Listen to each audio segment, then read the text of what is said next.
Salut à toutes et tous, je suis au Superboost 2024 chez Ritual Electronics avec Nicolas. Salut! Salut, salut! Alors tu as un magnifique stand avec plein de cases super jolis, avec même le case Ritual Electronics. C'est classe! Et ouais, on a voulu faire une jolie présentation, cette année. Ouais. Alors de quoi tu veux nous parler? Eh bien, cette année, on a fini le Matrix Mixer qu'on a présenté à la dernière édition du Superboost. Il est là, il est patché, on a passé beaucoup de temps à trouver le meilleur hardware possible, les meilleurs potentiomètres possibles, pour que dans cette forêt de 25 boutons, quand ils sont au centre, dans la détente, il y a un joli clic et il n'y a plus de son. Et ça a été le plus grand challenge en fait, de trouver des potentiomètres qui le fassent vraiment. Ok, donc quand tu es à midi, il y a zéro. Quand tu es à midi, il y a zéro son, jamais, nulle part. Et ça, pour moi, c'était le truc le plus important et le plus gros challenge sur ce module. Parce que si tu dois faire les 25 et que tu dois les gueniller un petit peu pour essayer de les mettre à zéro, tu peux vite te prendre la tête. Alors c'est un 5 par 5, mais il y a 9 sorties, j'ai compris. 5 par 5, 5 entrées, mais 9 sorties parce qu'on a des petites sorties bonus. Le mix de A plus B par exemple, le mix de D plus E, sont deux sorties qui sont là. Que j'aime beaucoup utiliser pour la stéréo, en hard-panant à gauche, en hard-panant à droite, c'est assez chouette. Et des sorties plus expérimentales, les sommes des diagonales. Donc en fait, cette diagonale-là, tous ces potards sommés ensemble, et cette diagonale-ci.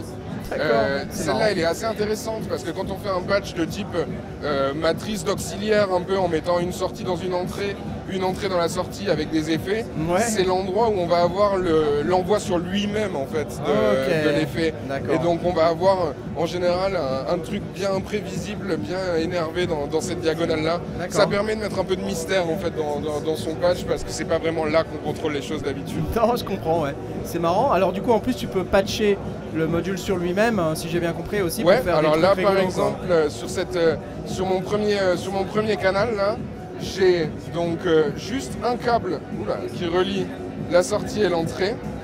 Si j'envoie du volume là et que j'ouvre là, t'es en no input mixing. Je suis en no input mixing pour faire l'oscillateur. Donc ça fait un oscillateur directement depuis le mixeur. D'accord. Et après, on peut lui adjoindre. Voilà, là j'ai une oscillation qui vient de ce module-ci. Là, je viens d'ajouter un délai. Ce délai, on peut l'envoyer sur lui-même pour le faire feedbacker.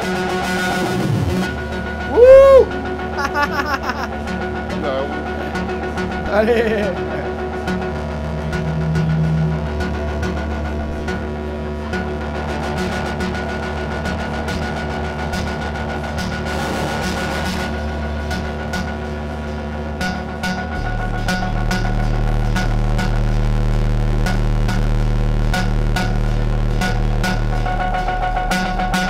Ah, explique-moi alors, quand tu tournes tout à droite, donc tu as c'est des atténuverteurs en fait. Ce sont des atténuverteurs, vers la droite tu es en phase, et vers la gauche tu es hors phase. D'accord. Et donc du coup dans les patchs de feedback comme ceci, ça peut te permettre d'empirer les choses ou de les calmer, d'avoir les deux phases. Et au-delà de ça, même parfois certains modules ont leur sortie qui est inversée en polarité par rapport à leur entrée. Et ça permet de quand même les renvoyer dans eux-mêmes, de quand même pouvoir les exploiter en inversant la phase. Ok, d'accord, très clair. Y a d'autres choses à dire sur ce module?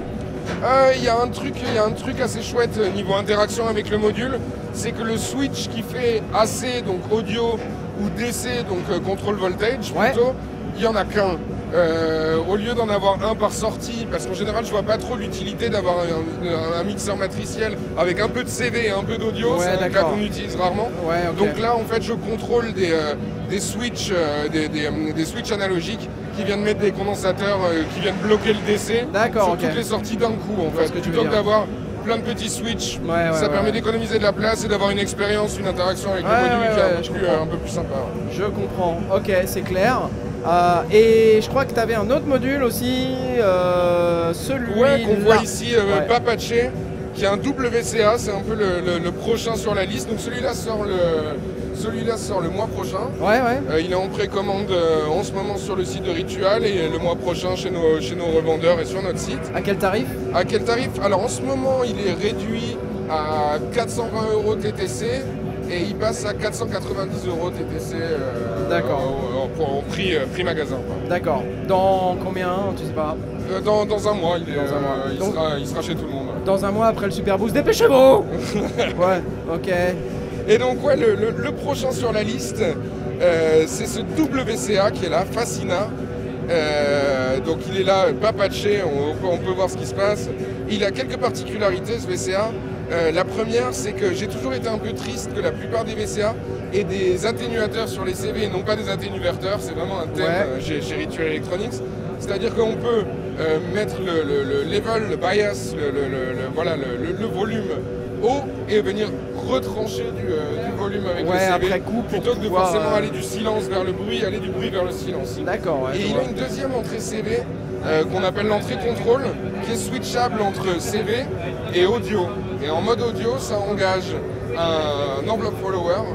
Et donc du coup, ça permet de faire super facilement du sidechain, du ducking. Donc par exemple, là je dois l'avoir patché juste là. Donc on l'a, c'est le même ici, c'est ça? Ouais, c'est le même ici, exactement. Alors si je mets ça, si j'utilise un kick.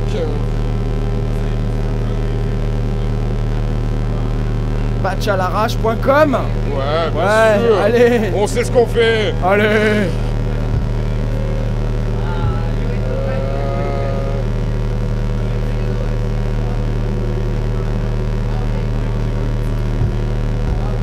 Donc là, tu as le kick, là, ça se superpose. Ouais. Et si tu veux faire la place, tu duck.